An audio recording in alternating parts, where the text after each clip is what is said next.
Big boss Malayalam season 7 live അപ്ഡേറ്റ്സിലേക്ക് പോവാം. ലൈവിലെ ഫസ്റ്റ് റൗണ്ട് അവസാനിച്ചു. എല്ലാവർക്കും കുറെ ഡോളുകളൊക്കെ കിട്ടി. അനുമോൾക്കും നൂറയ്ക്കും മാത്രമേ കിട്ടാത്ത ഉള്ളെന്ന് തോന്നുന്നു. ആരും അതിനെപ്പറ്റി ഒന്നും പറയാൻ കേട്ടില്ല. ഫുൾ ഫൈറ്റ് ആയിരുന്നു.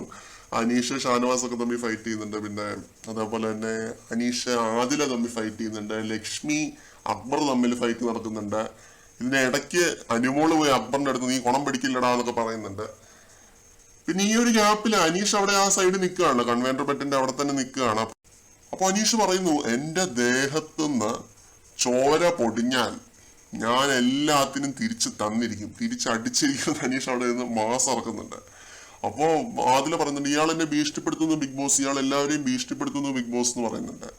ഇത് എന്താണ് സംഭവം എന്ന് അറിയാം. ഫസ്റ്റ് റൗണ്ടില് അനീഷിന് കുറെ കിട്ടി. കാരണം അനീഷ് ആ സൈഡിൽ നിൽക്കുകയായിരുന്നു. നല്ല നീളവും ഉണ്ടല്ലോ, പുള്ളിയുടെ കൈക്കും കാര്യങ്ങൾക്കൊക്കെ നല്ല നീളമുണ്ട്. അത്യാവശ്യം ഹൈറ്റ് ഉള്ള ഒരു മനുഷ്യനാണെന്ന് തോന്നുന്നു.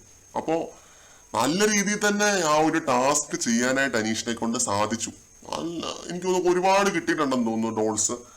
അപ്പൊ എല്ലാവരും അക്ബറും ആദിലയും അനീഷേട്ടനാണ് കൂടുതൽ കിട്ടിയത്. അതങ്ങ് സ്ഥാപിക്കാൻ ശ്രമിക്കുകയാണ്. അനീഷേട്ടനാണ് കൂടുതൽ കിട്ടിയത്. അനീഷേട്ടന് കൂടുതൽ കിട്ടിയതുകൊണ്ട് ഇവർക്ക് ആർക്കും കിട്ടിയില്ല എന്ന് സ്ഥാപിക്കണം.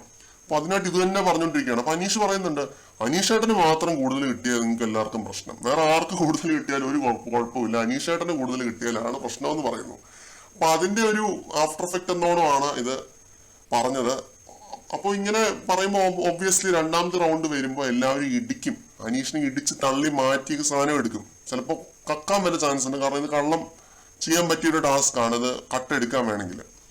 അപ്പോൾ അനീഷ് ഇത് ഈ രീതിയിൽ പറയുന്നുണ്ട്. ഇത് ആദ്യമായിട്ടാണ് അനീഷ് ഇങ്ങനെ പറയുന്നത് കേൾക്കുന്നത് കേട്ടോ. നല്ല രീതിയിൽ തന്നെ ഈ 2 ദിവസമായിട്ട് ടാസ്കിലെ ആ ഒരു ഗ്രിറ്റ് നമുക്ക് കാണാനായിട്ട് പറ്റുന്നുണ്ട്. മികച്ച രീതിയിൽ തന്നെ 2 ദിവസവും അനീഷ് ടാസ്ക് ചെയ്തു. നോമിനേഷനിൽ ഇല്ലാതിരുന്നിട്ടും അത്രയും മികച്ച രീതിയിൽ ആവേശത്തോടെയാണ് ഈ ഒരു ടാസ്ക് അനീഷ് കളിക്കുന്നത്. സമ്മതിച്ചു കൊടുത്തേ പറ്റൂ. കൂടുതൽ അപ്ഡേറ്റ്സുമായിട്ട് വീണ്ടും കാണാം.